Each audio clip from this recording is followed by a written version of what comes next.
La vérité sur la motivation et comment enfin la garder. Si t'attends la motivation pour agir, ce serait comme attendre qu'il fasse toujours soleil pour aller travailler. C'est quand même un peu dommage. Et tant que tu n'as pas compris ça, tu resteras bloqué. On l'a tous déjà vécu, la motivation c'est comme une étincelle. Elle brille très fort au début, puis elle s'éteint petit à petit.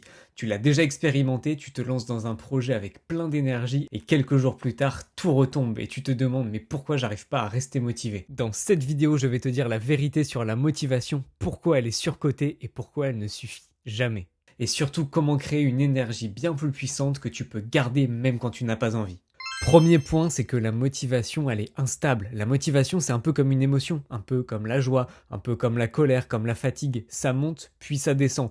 Donc si t'attends que ce soit toujours en haut pour agir, et ben déjà tu n'agiras pas tout le temps. Donc tu perds des chances d'atteindre tes résultats. Et puis la motivation, elle est variable, parfois là, parfois pas là. Donc en fait, si à chaque fois tu attends ça pour agir, et ben tu auras des résultats instables. En fait, si tu dépends de la motivation, tu vas subir ces variations. Et avec une motivation qui est instable, et ben tu auras des résultats qui seront instables. C'est complètement normal de ne pas être motivé tous les jours puisque la motivation va être instable et variable. Et je te le disais en intro, compter sur la motivation, c'est comme compter sur la météo pour décider de ta vie. Si tu sors que quand il fait beau, bah résultat, tu n'avances jamais. Point numéro 2, c'est l'action qui crée la motivation et pas l'inverse. Et ça, qu'est-ce que ça veut dire? En fait, on pense souvent à tort qu'il faut être motivé pour passer à l'action, alors que c'est le fait de passer à l'action qui amène de la motivation. En fait, les neurosciences ont clairement montré que c'est l'action qui précède la motivation. C'est-à-dire que même des toutes petites actions peuvent amener de la motivation, alors il faut d'abord bouger pour qu'elles puissent venir. D'ailleurs, on dit souvent que c'est le premier pas qui est le plus dur, après tous les autres sont plus faciles, parce que c'est le démarrage, c'est le fait de se mettre en action qui est difficile, et le fait de faire ce premier pas va t'amener la motivation.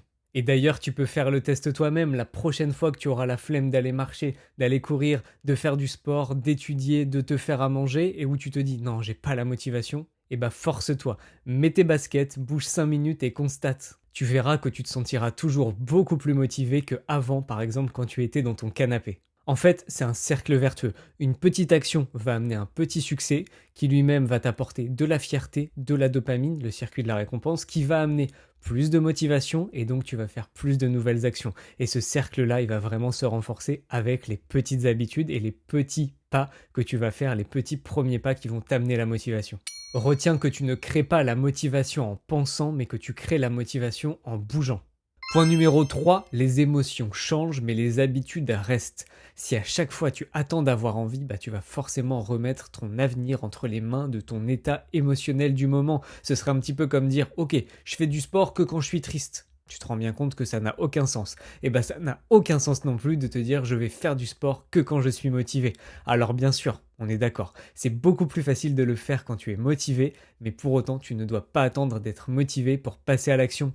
En fait, quand tu vas créer une routine, tu n'as plus besoin d'attendre d'être motivé. Le but c'est de ne plus se poser la question, est-ce que je le fais ou est-ce que je le fais pas? Ce que je fais, je le dis ou je le dis pas. Est-ce que j'ai envie de le faire ou pas? Quand tu transformes une action en habitude, par la répétition, tu n'as plus besoin d'attendre la motivation pour bouger, puisque c'est une habitude. En fait, tu vas finir par agir même sans en avoir envie, même si tu as la flemme et tu vas créer des automatismes. Et ça, le fait de créer des automatismes, des routines, des habitudes, ça va te demander de moins en moins d'énergie mentale pour passer à l'action et plus besoin d'attendre la motivation. En fait, les émotions, elles décident de ton humeur, mais les habitudes, elles décident de ta vie. Point numéro 4, le fameux mythe du déclic. Et ça, j'en entends beaucoup parler. Vous m'en parlez tout le temps quand je suis en appel avec vous. Et beaucoup s'imaginent qu'un jour, ils auront le déclic magique. Ils attendent le jour. Alors, spoiler, ce jour-là, il ne viendra jamais. Et je te rajouterai même qu'il ne faut pas attendre le bon moment pour se lancer parce qu'il n'y a jamais de bon moment. On a toujours mieux à faire et on trouvera toujours des excuses. Donc arrête de repousser ce moment parce que des excuses, tu en auras toujours. J'ai pas le temps. J'ai pas envie, j'ai la flemme, j'ai autre chose à faire, j'ai pas d'argent, je dois m'occuper de mes enfants. Bon, ça on est d'accord que c'est quand même un petit peu important, mais tu peux faire les deux. Et bref, tu auras toujours mieux à faire, tu auras toujours des excuses. Et retiens qu'il y a ceux qui cherchent des excuses et ceux qui cherchent des solutions. À toi de savoir dans quelle catégorie tu veux être. Donc en réalité, n'attends pas ce fameux déclic, c'est en construisant petit à petit, en mettant des choses en place, en passant à l'action et avec une action régulière que tu vas créer ce fameux déclic. C'est donc toi qui crée ce fameux déclic, arrête de l'attendre. Alors dernier point, comment garder la motivation même quand t'as pas envie? En fait, il y a une règle que j'aime beaucoup, c'est la règle des 5 minutes. C'est l'idée de commencer même petit et ton cerveau il va basculer dans l'action une fois lancé vers la motivation. Donc si t'as la flemme, je sais pas par exemple d'aller marcher, et ben tu te dis ok, je me mets en tenue. Je vais marcher même 5 minutes et si au bout de 5 minutes j'ai toujours la flemme, je fais demi-tour et je rentre. Et ça marche avec tout. Si tu dis là je dois étudier mais j'ai la flemme d'étudier, et ben tu te dis je vais commencer à étudier 5 minutes et je refais un bilan au bout de 5 minutes. Si j'ai toujours autant la flemme, je le fais pas. Mais en fait, à chaque fois tu vas voir que le fait de te lancer, le fait de faire le premier pas, le fait de te mettre en mouvement, ça va te faire passer cette flemme et la motivation elle va venir. Donc prends la règle des 5 minutes pour te motiver à chaque fois. Deuxième point qui peut t'aider, c'est de t'entourer, soit d'une communauté, soit d'un coach, soit d'un environnement favorable, parce que si tu es motivé par les autres, eh ben ça va te motiver aussi toi-même.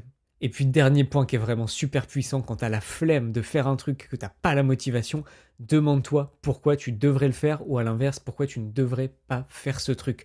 Reconnecte-toi à ton pourquoi. En fait, l'idée c'est d'avoir une vision, un objectif long terme. Par exemple, on revient à l'exemple du sport, si tu as la flemme d'aller faire une séance, demande-toi pourquoi. Si aujourd'hui tu te sens mal dans ta peau, si tu as besoin de changer pour te sentir mieux, eh ben demande-toi si ce que ça va changer de faire cette séance. Et peut-être que faire cette séance, ce sera un premier pas vers te sentir mieux, que tu vas te sentir mieux dans ta tête, plus épanoui, mieux dans ton corps.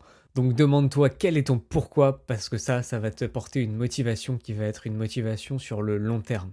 En fait, la motivation, elle se nourrit d'objectifs clairs, mais elle se maintient avec des petites victoires quotidiennes.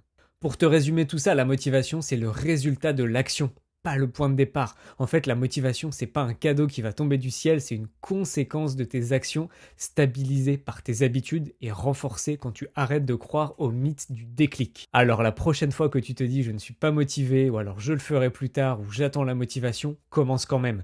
Tu verras que la motivation viendra bien souvent en chemin. Alors si ce message t'a parlé, abonne-toi parce qu'il y a plein de pépites à venir et dis-moi en commentaire quelle est la première action que tu vas poser aujourd'hui sans attendre la motivation. Je te dis à la semaine prochaine pour une nouvelle vidéo.